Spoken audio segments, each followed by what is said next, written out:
Secondary dominance.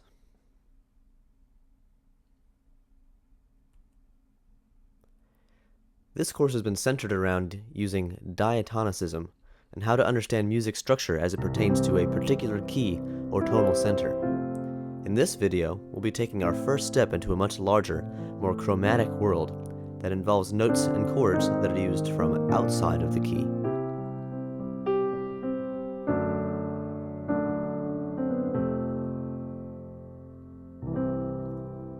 When a piece of music is purely diatonic, the only accidentals that you'll see will be the raised sixth or sixth and seventh in a minor key, and all the chords will be based on diatonic triads.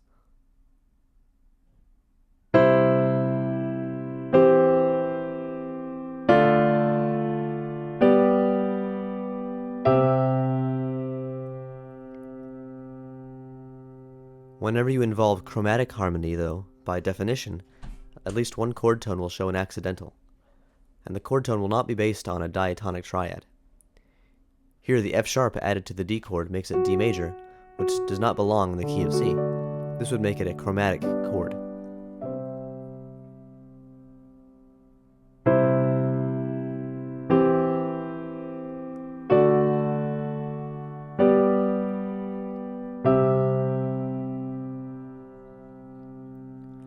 And this particular chromatic chord would be called a secondary dominant.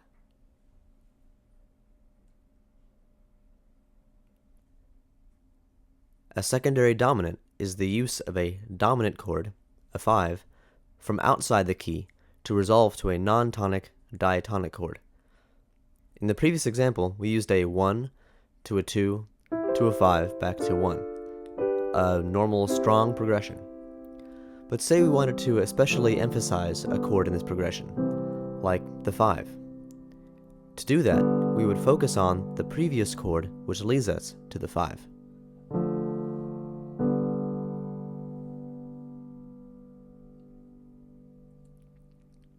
We know that a 5 to 1, so we want to make the relationship between these two chords stronger.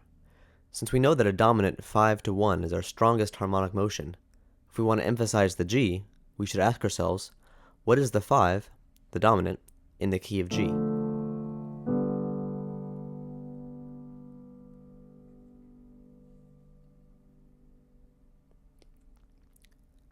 Since the answer is D major, we can use a D major chord to strengthen the motion and emphasize the G chord, even though we're in the key of C. Notice how this relationship is reflected in the Roman numeral as 5 of 5, and not a major 2. The purpose of figured bass Roman numerals is to describe the functional relationship that a chord has with a key. So 5 of 5 describes what relationship D major has in the key of C. Also notice how our secondary leading tone, F sharp, resolves to the secondary tonic, as it should in any 5 to 1 motion.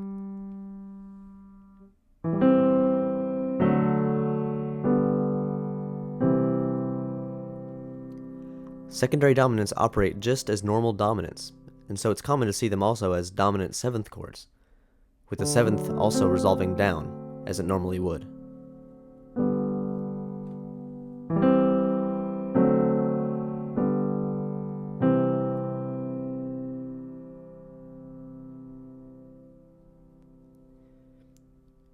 Here's another example, this time in the key of D minor.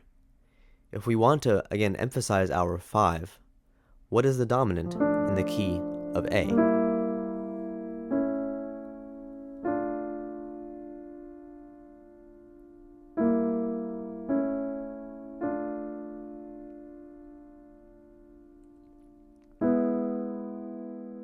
E major is the dominant in the key of A, so we can change that diminished 2 to an E major. And once again we have a 5 of 5 resolving to 5.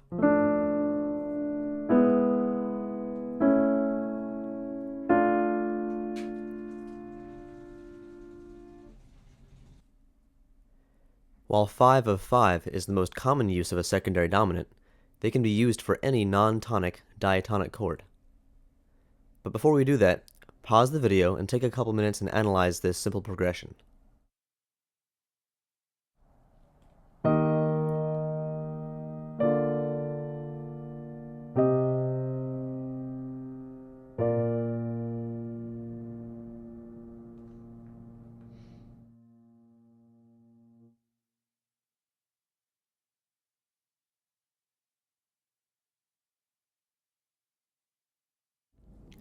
Hopefully you identified these correctly.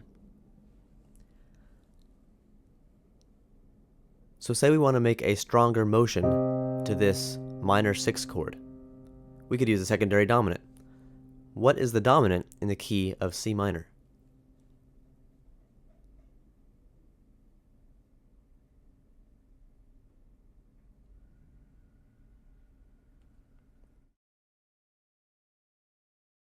The answer, of course, is G major, and we can insert this before our C minor for strong emphasis. How do you think we would label the secondary dominant?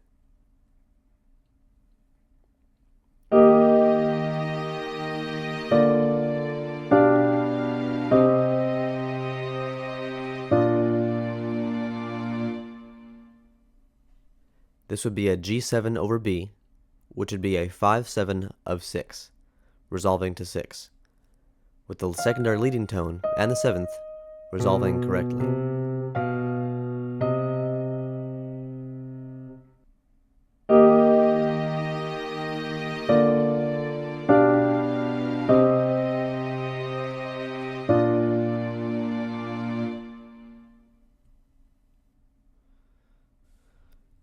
Practice.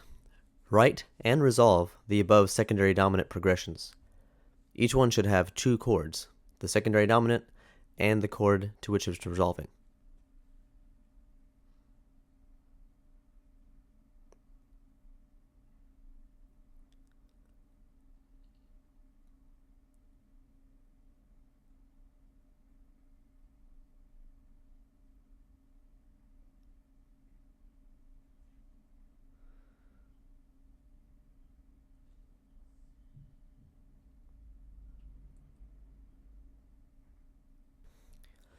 Again, what is most important is not the voicing, but that you resolved the right notes correctly.